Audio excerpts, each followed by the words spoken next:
I never thought I would stand in my driveway, staring at an empty space where my car used to be, and realize my husband had sold it without even asking me.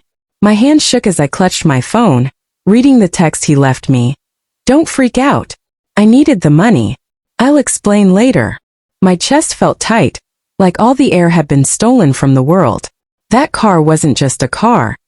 It was the only piece of independence I had left. And he knew it. The worst part? He hadn't used the money to pay bills or fix something urgent. No. He had used it to buy jewelry for his girlfriend. Yes, girlfriend. My husband of 7 years had taken the keys to my life and traded them for diamonds that would hang around another woman's neck. And while rage burned through me like fire, there was one thing he didn't know. Something hidden in that car's glove box that would change everything. I sat on the edge of my bed that night, replaying every red flag I had ignored. The late nights at work. The whispered phone calls he would take outside. The sudden gym memberships and cologne he never used to wear. I kept convincing myself it was just stress, just life. But now it was undeniable. He had been planning this for a long time, and I was the fool who trusted him. The jewelry receipt slipped out of his jacket pocket when he tossed it carelessly on the couch. I picked it up, my hands trembling but my mind sharp. The name of the store was bold at the top, and the total made my stomach twist. Almost $10,000. $10,000, my car, my freedom, my dignity, all gone so he could impress his mistress. My eyes burned with tears, but I didn't let them fall. I wouldn't give him that satisfaction. That night I couldn't sleep. Every time I closed my eyes, I saw her wearing that necklace, smiling at him the way I used to. But then I remembered something he didn't. In the glove box of that car was a small locked folder. Papers he never knew about. Papers that could destroy him. A slow, cold smile crept onto my face. He thought he had control. He thought he had humiliated me. But what he didn't know was that he had just handed me the weapon I needed. All I had to do was wait, and when the time was right, I would strike in a way he would never forget. The next few days felt like I was living inside a storm. Michael strutted around the house with this new sense of power, as if selling my car had made him some kind of champion in his own twisted world. He barely looked at me, except when he wanted to remind me that everything in our life belonged to him. I could see the smugness in his eyes when he handed his girlfriend the jewelry, flashing photos of her showing it off like some trophy. And every time he did, it felt like a knife digging deeper into my chest. But he didn't know that inside that glove box, the one he treated as meaningless, was the file that could undo everything he thought he controlled. That file wasn't just paper, it was leverage, it was evidence, it was my insurance for the day I needed it most. And the day was coming sooner than he imagined. He didn't notice how quiet I had become. He didn't notice how much time I spent alone in the evenings, pretending to be broken, pretending I had no fight left in me. He assumed I was too small, too powerless, too dependent on him to ever push back. He was so wrong. Because while he was parading his mistress around town, I was planning. I went to bed every night replaying his betrayal in my head, turning the humiliation into fuel. I remembered every cruel word he threw at me, every laugh he shared with her at my expense, every ounce of respect he stripped away. That file in the glove box contained the kind of proof that men like Michael prayed would never see daylight. And as I mapped out my next steps, I knew this wasn't just about revenge. It was about reclaiming my life, my dignity, and my voice. He came home late one night, reeking of expensive cologne I didn't own, stumbling with that glazed smile of someone who thought the world bent to him. I sat at the kitchen table, my phone glowing in my hand, pretending I was distracted. He tossed his keys on the counter, gave me that smirk, and said, "Don't wait up for me anymore. I don't owe you explanations." I clenched my jaw so hard it hurt. He didn't even realize the keys he tossed so carelessly were the same ones that once opened the glove box of my car. He didn't realize how close his arrogance was to destroying him.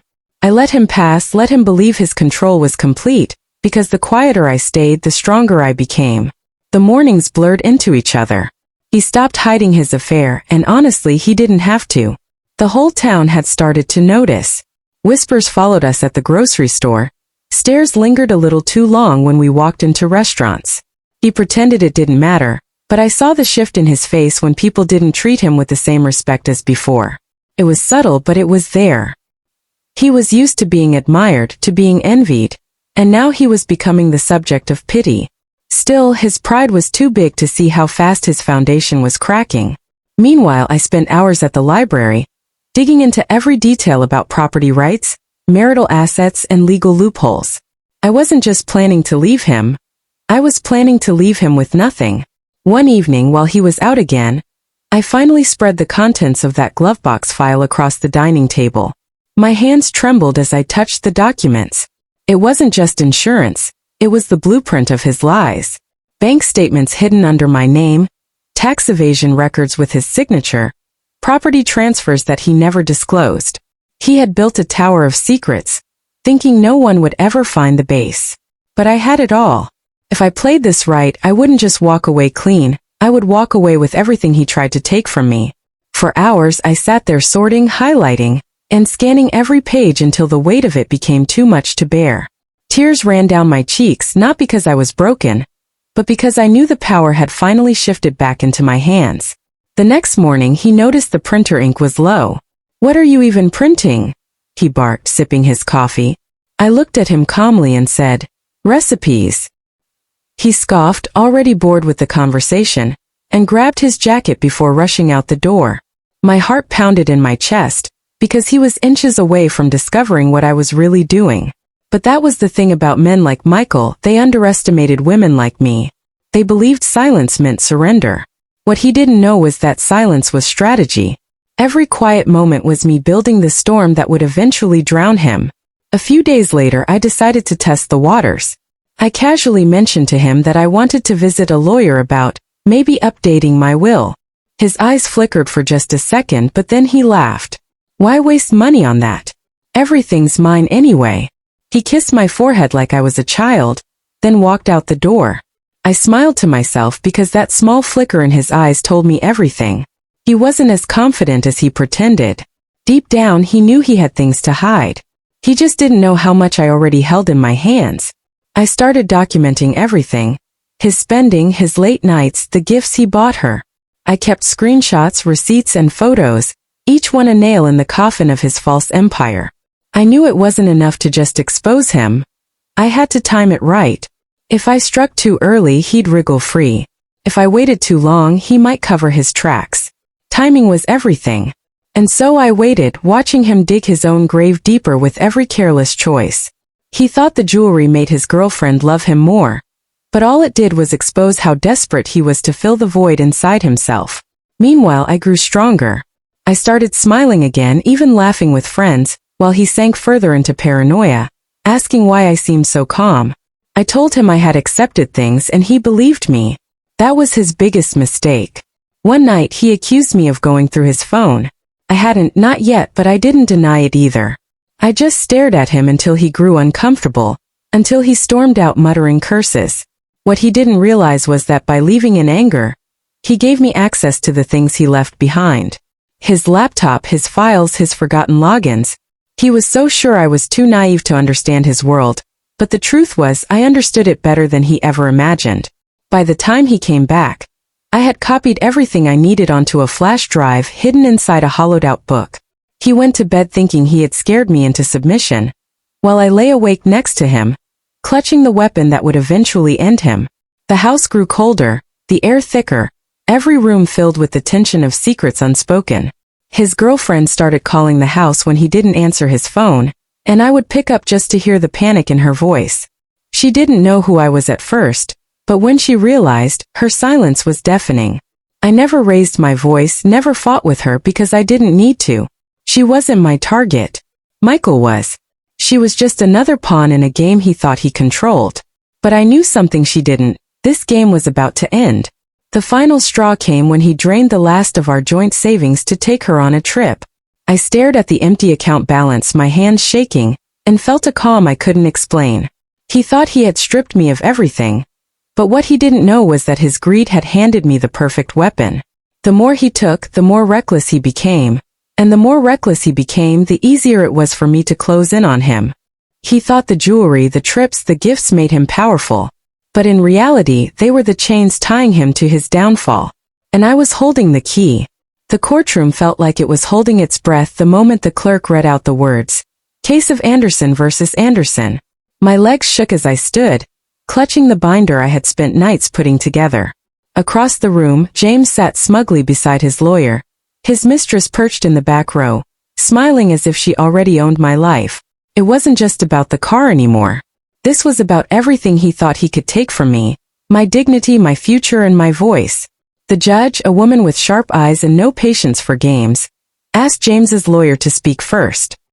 He launched into a practiced monologue about how James was the sole provider, how I had contributed little, how the marriage was practically over long before the separation, and how James had a right to manage the marital assets, including my car. I wanted to laugh at the absurdity. Manage? He didn't manage, he destroyed, lied, and stole. When it was my turn, my lawyer nodded, signaling it was time. My heart hammered as I opened the binder. Page after page of receipts, timelines, screenshots of messages between him and his mistress, and most importantly, the document that had been hidden in the glove box of the car, the one thing he had forgotten. I stepped closer to the bench, my voice steady despite the lump in my throat. Your Honor, my husband did not sell my car because of financial hardship. He sold it to impress his mistress, buying her jewelry worth thousands. And he did it without my knowledge, without my consent. James shifted in his chair, but I didn't stop. But what he didn't realize, Your Honor, is that inside that car was something he could never cover up. Something that proves this wasn't just recklessness, it was calculated fraud. The judge gestured for me to continue. I held up a thin file, the one James had completely forgotten about. This is a contract signed under his name, a joint investment agreement for a property. He had been funneling money from our accounts into this project without disclosure, all while pretending to me that we were broke. The car's glove box was where he stored these papers, thinking no one would ever look. But when he sold the car, I demanded everything back. And I found this. The courtroom murmured. James's lawyer tried to object, but the judge silenced him with a raised hand. She skimmed through the papers quickly, her expression tightening. Mr. Anderson, is this your signature? James stammered, his smugness evaporating. That's not, I didn't. But it was. The document clearly bore his name. Not only that, but it linked to bank transfers that matched the withdrawals I had tracked from our joint account. The judge leaned forward, her tone cold. So you concealed marital assets, sold property without consent, and attempted to claim sole ownership of funds that were community property. James's face drained of color. His mistress looked like she wanted to sink through the floor. I didn't stop there. Your Honor, I also have evidence of his purchases for his mistress, expensive jewelry, hotel receipts, even a flight ticket he bought using our savings. I brought every statement, every receipt. He wanted to paint me as a dependent wife with nothing. But here are the facts. I spread the pages across the table. The judge flipped through them, her brows knitting tighter with every page. James tried to interject, but each time he spoke, his lawyer winced, knowing it only made him look worse. Then the judge delivered the blow I had been waiting for. Mr. Anderson, this is not only grounds for a full division of assets in your wife's favor, but also strong grounds for punitive damages due to fraud and concealment. You will reimburse her for the vehicle, return all joint funds you diverted, and provide spousal support until she is financially independent. Furthermore, this court recognizes Mrs. Anderson's right to full ownership of the disputed property investment. It was like the air had been punched out of him.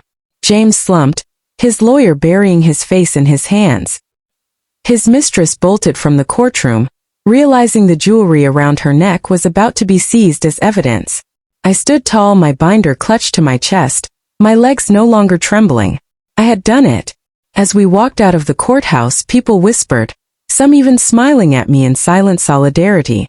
Outside, the sunlight felt brighter than it had in months. My lawyer clapped me on the shoulder. You didn't just win, you buried him. That glove box saved you. And it was true.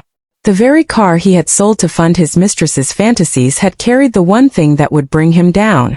Later that evening, I sat in my small apartment, papers spread across the table. The fight wasn't just about money. It was about reclaiming my life, my worth, and my voice. The next day a friend called me. I saw James. He looks like a ghost. Everyone knows what happened in court. I smiled softly. Good. Let him live with it. Days turned into weeks, and I began piecing together a new life.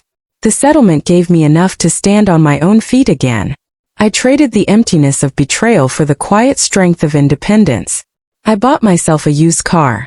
Nothing flashy, just something that was mine, paid for with my money, untouched by his lies. And every time I sat behind the wheel, I remembered how he thought he could erase me, but instead I used his own arrogance to destroy the empire he built on deceit. One afternoon while I was driving, I passed James walking alone on the sidewalk, his suit wrinkled, his expression hollow. He looked up and for a moment our eyes met. There was no anger left in me, no bitterness, just a quiet finality. He had taken my car, my trust, my marriage. But I had taken back everything that mattered. And he would never forget the day the Glovebox destroyed him. So to anyone listening, remember this. When they think they've outsmarted you, when they believe they've stripped you of everything, sometimes the smallest forgotten detail is all it takes to bring them down. Subscribe, like, and share if you want more stories like this one.